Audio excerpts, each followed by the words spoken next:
What about that poll promise? So let's not go into politics. आप सबने भी news में ये डिबेट देखी होगी कि जजेस के पास इतने सारे एसेट्स कैसे हैं, जबकि हाई कोर्ट या सुप्रीम कोर्ट के जज की सैलरी 2 से 3 लाख के बीच में है। तो इतनी सारी कमाई आई कहां से? आइए आज इस कंफ्यूजन को समझते हैं। तो इंडिया में जज बनने के लिए कोई एग्जाम नहीं होता। वो एडवोकेट्स जो हाई कोर्ट में प्रैक्टिस कर रहे हैं 10 साल या 10 साल से ज्यादा, वो एलिजिबल होते हैं हाई कोर्ट और सुप्रीम कोर्ट के जज बनने के लिए।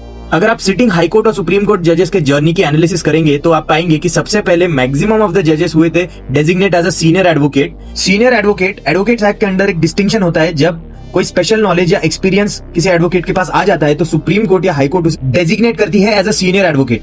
ये कोई लॉ या रूल नहीं है, बस एक नॉर्म है कि मैक्सिमम जजेस आप देखेंगे सीनियर एडवोकेट बने, उसके बाद वो बने हाई कोर्ट के जजेस या फिर डायरेक्टली सुप्रीम कोर्ट के जजेस। अगर कोई बिना सीनियर एडवोकेट बने भी एज अ जज एलिवेट हो जाते हैं तो इसका मतलब है उनकी प्रैक्टिस और नॉलेज ऑफ लॉ अच्छा ही रहा होगा, इसीलिए वो जज एलिवेट हुए। क्योंकि इंडिया में जजेस ही जजेस को अपॉइंट करते हैं, जिसे हम कॉलेजियम सिस्टम भी कहते हैं। अब यूजुअली सीनियर एडवोकेट्स या फिर अच्छे एडवोकेट्स दिन के 50,000 से लेके 5 लाख, 10 लाख, 20 लाख तक भी कमा लेते हैं।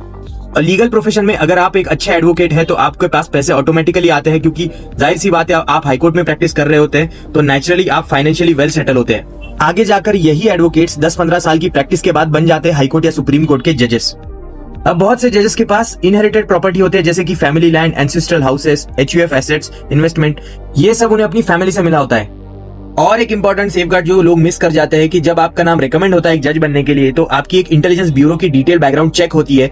अगर किसी लॉयर्स के एसेट्स उनकी इनकम से मैच नहीं होते या कुछ सस्पिशियस लगता है तो IB रिपोर्ट नेगेटिव आती है, और IB रिपोर्ट अगर नेगेटिव आ गई तो वो बंदा हाई कोर्ट या सुप्रीम कोर्ट जज नेचुरली नहीं बन सकता है, क्योंकि हाई कोर्ट और सुप्रीम कोर्ट जजेस भी ऐसे किसी एडवोकेट को जज नहीं बनाना चाहते जिसे इंटेलिजेंस ब्यूरो मना कर देता है। और इन सब के बाद भी अगर कुछ बच जाता है तो ये जरूर ध्यान में रखिए कि हाई कोर्ट और सुप्रीम कोर्ट जजेस इनकम टैक्स एक्ट से इम्यून नहीं है, यानी कि वो भी एक इंडियन सिटीजन है और उन्हें भी इनकम टैक्स फाइलिंग रेगुलरली करनी पड़ती है। तो अगर कुछ डिस्प्रोपोर्शनेट एसेट्स है तो वो उनके टैक्स फाइलिंग में जरूर नजर आएगा।